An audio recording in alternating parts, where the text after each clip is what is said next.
Welcome to the World of Rare Disease, a show that focuses on awareness and education about rare and complex disorders. My name is Lisa Deck, and I am a rare disease patient, a Rare New England board member, and your host for today's show. Today, our show features Nashanta and Nazhi Forrest. Najee, along with her two sisters, Natalia and Shakara, live with sickle cell anemia. Nashanta is their mom, who has become chief advocate, caregiver, and teacher of the girls. Today's show will discuss the girls' shared experience with sickle cell anemia, their other health complications, their roles as caregivers of each other, and mom's role as a caregiver. There is lots to discuss, and we're thrilled to have you here today, ladies. So, Najee, can you tell me a little bit what it feels like to live with a rare disease? I would have to say living with a rare illness is very personally now I can say that it's very interesting and I'm really glad that to say that I have sickle cell anemia because then a lot of people are very scared to tell other people what illness that they're battling. But when I was younger, it was really hard for me to explain what sickle cell anemia were to little children because they would think that it was cooties and it was really embarrassing. And then I also felt like that I was invisible to the face of the earth. But after a while, once we changed our unhealthy eating habits, it really boosted my self confidence and it made me a little bit more bold after my mom allowed us to start dyeing our hair because then she started to notice that life was way too short. So after a few years went by, I noticed that I became more confident in myself and I was able to tell people more about sickle cell anemia without being offended or scared to let them know what it was. That's awesome. And I know our show is kind of focusing on caregiving, and that's from the perspective of a sibling or a parent. And so I love that hint that by allowing your girls to be who they want to be, they can be very confident. And in this case, dyeing their hair did that. So I love that. I wanted to talk a little bit about your older sister, Shakara. I know that she suffered a stroke that was a side effect of sickle cell anemia. I also know she has now received a moya moya diagnosis, which is interestingly my disease as well. So can you tell us a little bit about that experience and what that was like as a caregiver from the perspective of a mom and also as a sister? I would have to say when we first discovered that she had moya disease, it was really devastating because then at first I didn't know anything about it.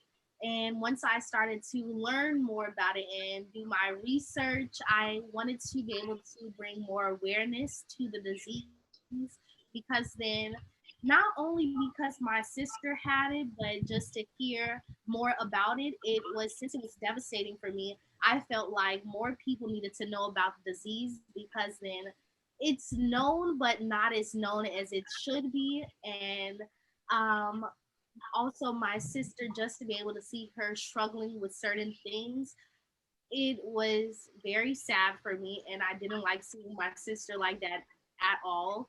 And I knew that once I seen her had the stroke at first in 2014, it felt like things were happening all over again. And personally, my mom was there more than we could have been because then my dad had to make sure that we were to school all the time, and you can probably fill in with those other parts. Yeah. As being a caregiver for me, it was extremely stressful, very, very stressful. I remember hitting those caregiving burnout days. I had many of those days, caring for Shakara. Shakara is our kid. She's the one with the most health challenges, and it was a whole lot for me. I was a selfish mom, a selfish caregiver, and what I mean by selfish because I was selfish to myself. And I didn't realize that number one, in order to be the best caregiver that you can be, was rule number one was to care for yourself, render self care for self. And for many years, I did not take care of myself. My most top priority was making sure keeping our daughters alive, caring for them. And I didn't realize that in order for me to care for them, the best way that I know how to or I can was to care for myself. So that was a one of a wake Wow. up call, that was a wake up call for me as a caregiver. Right. Absolutely.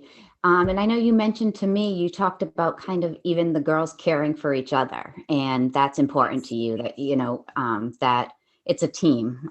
So I'd love for you to speak to that as well. At what point did you realize that, and how are you teaching the girls that? I can see it's evident they're doing it, but I would love to hear, how that came about. How that came about when I realized that it was another a lady who had daughter had a different illness, and I remember her telling me that um, it's okay for you to not be okay, and it's okay for you to allow someone else to step in to help you. And here it is, I have these three amazing young ladies inside of the home, and I started to realize that life was number one too short, and that I it was important for me to teach them how to care for one another. If one is down, the other two, once one hit the ground, you have to strap your boots up and go running. It was Hmm. time to think, what should I or what to do. I had to prepare them for the what ifs, and just to see how they would care for Shakara. They was very gentle. They took the time out, and if Shakara was not feeling well, Najee and Natalia would take turns. It made me felt like they were little nurses. Like one would be on like a 12 Hmm. hour, when that one is off, and the other one would jump in, and that's what they did. They took turns to care for each other. And then if Najee was not feeling well, Shakara and Natalia would return. They would return the same favor. Do you need some water? They would heat up a hot pack, or you would see them massaging one another. And I told them, I said, because if mommy, life is filled with uncertainty, and if mommy's not here, you guys have to be there for each other and care for one another. Because a lot of folks feel that, oh, my kid's too little to be a caregiver.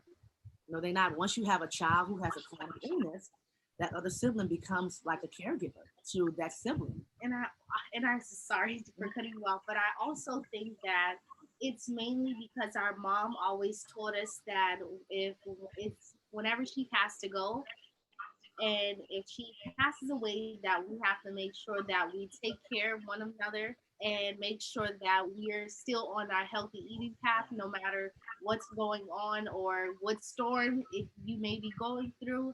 And just by those little teachings that she taught us, it made us grow as stronger teenagers, and just to have our mindset to be different from others, which I really thank her for, because then we can be able to also teach our future families the same thing, to make sure that they're taking care of one another just in case if one is sick or just not feeling well, and if they're down in the dumps. Right. Wow, this is full of lots of life lessons, not just lessons in caregiving. So thank you. It really, these are the things you learn. And I think it's a commonality many rare disease or chronic illness patients have, but you are just saying them so well. Where Another question, tell me a little bit more how you provide information and education to other patients and other families. I know there's on social media, but Naji, can you tell us a little bit about that? Wait, can you repeat yourself, please, if you don't mind? Yeah. No, no problem. So I wanted you to direct people to kind of where they can find you, and in doing that, they're going to be educated and inspired by you and your messages. You guys can where I always educate people at about different diseases. It's mainly on all of my social media platforms, which on Instagram it is Nashi the Baker. That's NAZHITHEEBAKER. And for my Facebook page is Najee Forrest, and Forrest is FORREST. Excellent. And what do you want to tell other patients and healthcare people about caregiving? What are your final messages for that? Because I think you guys have really figured it out. I would have to say that just to be able to take care of someone or to become a caregiver is really important.